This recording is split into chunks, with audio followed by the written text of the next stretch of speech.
Harus kita lihat dari satu rangkaian ya, rangkaian peristiwa-peristiwa yang menimbulkan adanya respon bahkan reaksi dari tentu masyarakat Indonesia terhadap berbagai isu gitu ya. Yang lebih utama memang isu tentang tari pendet itu ya. Tapi itu kan merupakan satu rangkaian yang sebelumnya sehingga menimbulkan reaksi-reaksi seperti itu gitu.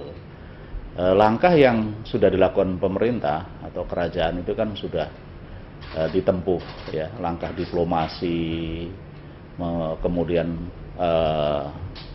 Menteri Kebudayaan dan Pariwisata Indonesia melayangkan surat protes kepada kerajaan Malaysia untuk memperoleh jawaban atau clarify kan apa yang terjadi sebenarnya. Nah ini nampaknya mungkin masyarakat juga masih kurang melihatnya, sehingga ada lagi upaya-upaya yang dilakukan oleh sekelompok kecil masyarakat yang sampai melakukan langkah seperti yang Anda tanyakan tadi, yaitu melakukan sweeping. Tapi itu pun satu tindakan yang sudah saya kira hari ini sudah dijawab oleh Bapak Presiden Republik Indonesia, bahwa tindakan yang eksesif ya, tindakan yang berlebihan, dan itu tidak sepatutnya dilakukan.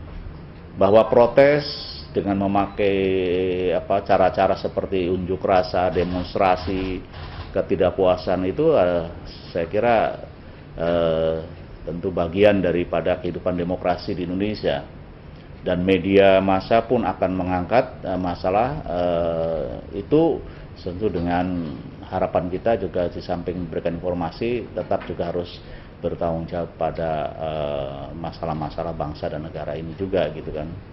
Nah inilah sebenarnya apa yang kemudian menjadi reaksi di Malaysia sendiri. Terutama kita bisa memahami dengan langkah-langkah sweeping itu kan, masyarakat Malaysia yang ada di Indonesia kan tentu khawatir ya, cemas. Dan jaminan dari pemerintah, di samping Bapak Presiden sudah menjelaskan seperti itu, saya pun sudah berusaha untuk berkomunikasi dengan Menteri Luar Negeri Indonesia maupun juga dengan Kepala Polisi Indonesia. Dan itu sudah disampaikan oleh Kepala Polisi Indonesia kepada saya bahwa terhadap mereka yang melakukan sweeping akan dilakukan penertiban kan. Jadi adalah sudah jaminan dari kepolisian atau polis di Indonesia akan menertibkan mereka yang melakukan langkah-langkah sweeping seperti itu.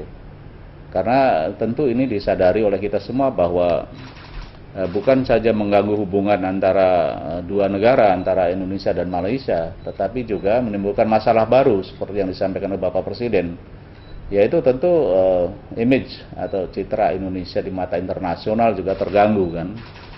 Jadi tentu harapan kita semua pada masyarakat Indonesia bahwa boleh saja protes, boleh saja demonstrasi, tapi tentu harus juga pada koridor dengan etika dan jangan melanggar hukum lah. Itu harapan kita semua.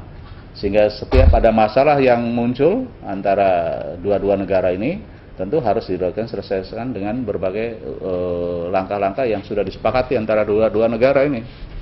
Ya, ada langkah-langkah dengan antara kerajaan dan kerajaan yang jelas. Langkah berikutnya memang saya memang pernah diminta datang ke Kementerian Luar Negeri Malaysia, Datuk Hanifah Aman. Saya sudah juga menjelaskan karena beliau menanyakan kepada saya bagaimana situasi Jakarta tentang adanya informasi sweeping dari sekelompok orang di Jakarta. Dan saya sudah jelaskan pada Menteri Luar Negeri Malaysia tentang kondisi yang ada di Jakarta dan langkah-langkah oleh kerajaan di Indonesia sudah disampaikan semua. Dan beliau pun sudah bisa menerima, mengerti, dan juga sama-sama memberikan jaminan bahwa diharapkan juga masyarakat Malaysia terhadap orang-orang Indonesia yang ada di Malaysia juga tentu memberikan jaminan tentang keamanannya semua di Malaysia ini. Dua-dua kerajaan tentu akan memelihara situasi ini. Dan beliau pun menyampaikan bahwa tanggal 16 dan 17 akan berkunjung ke Indonesia, di Jakarta, juga akan bertemu dengan counterpartnya Bapak Menteri Luar Negeri Indonesia Pak Hasan Wirayuda. Nah mungkin di samping membicarakan hal-hal yang rutin juga mungkin diangkat isu-isu yang baru lah yang muncul sekarang ini juga akan dibicarakan nanti dengan Pak Hasan nanti di tanggal 17. Berikutnya juga memang ada rencana dari Bapak Presiden Republik Indonesia yang disampaikan beliau pada waktu beliau menerima pamitan Duta Besar Malaysia di Jakarta yang akan kembali ke Malaysia, bahwa beliau akan berkunjung ke Malaysia di awal bulan Oktober. Kerajaan Malaysia setelah juga memberikan tentatif waktu, yaitu tanggal 9 Oktober. Tetapi sampai sekarang Jakarta belum memberikan jawaban apakah beliau menyetujui tanggal 9 Oktober. Itu yang sedang kita tunggu gitu. Tapi harapan kita semua nanti dengan kunjungan Bapak Presiden ke Malaysia di awal Oktober nanti tentu akan lebih juga memberikan jaminan kita semua bahwa hubungan dan kerjasama antara dua bangsa negara ini akan tetap kita jaga lah gitu. Ya saya kira bukan saja Indonesia harus, tetapi harus dua pihak. Tidak bisa hanya mengatakan bahwa harus Indonesia saja. Dua pihak juga harus sama-sama mempunyai keinginan untuk tetap, dan itu sudah disampaikan oleh dua pemimpin kita, ya.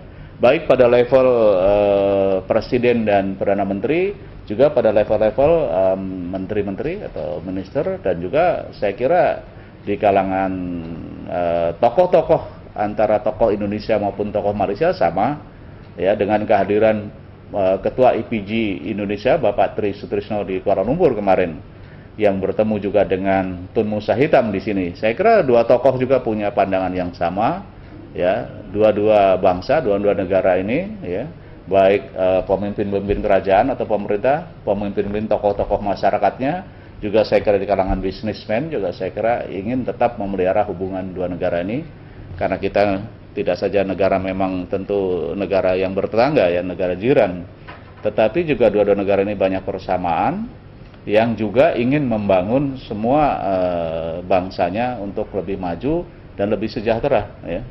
Tujuan dari kita semua kan untuk membangun dua negara ini maju dan sejahtera, yang tidak akan bisa jalan sendiri-sendiri dalam negara yang dalam hidup yang berdampingan sesama jiran. Kemudian juga kita hidup dalam satu kawasan, ya, sudah dibuktikan misalnya di kawasan ASEAN, ya, ASEAN regional ini kan, di mana regional yang paling established lah, ya, paling stabilized-nya dipertahankan ini kan di kawasan di ASEAN, ya. Sudah berapa sekarang, sudah 40 tahun kan sudah terjaga itu, ya. Coba bandingkan kawasan-kawasan yang lain kan. Walaupun sebetulnya kawasan ASEAN ini menyimpan benih-benih konflik yang cukup besar, ya. Banyak masalah-masalah yang dihadapi oleh negara-negara di ASEAN ini. Tetapi dengan semangat, dengan spirit ASEAN ini, ya, ini justru kawasan yang paling stabil. Nah, salah satu pendukungnya adalah tentu Indonesia dan Malaysia, karena Indonesia dan Malaysia adalah founding fathers dari ASEAN itu sendiri. Nah, kalau dua negara yang sebagai pilar, ya, sebagai pilarnya dari kawasan regional ini juga terganggu hubungannya, tentu juga akan bisa mengganggu di region ini kan. Itu juga disadari oleh dua pemimpin negara dan bangsa ini gitu.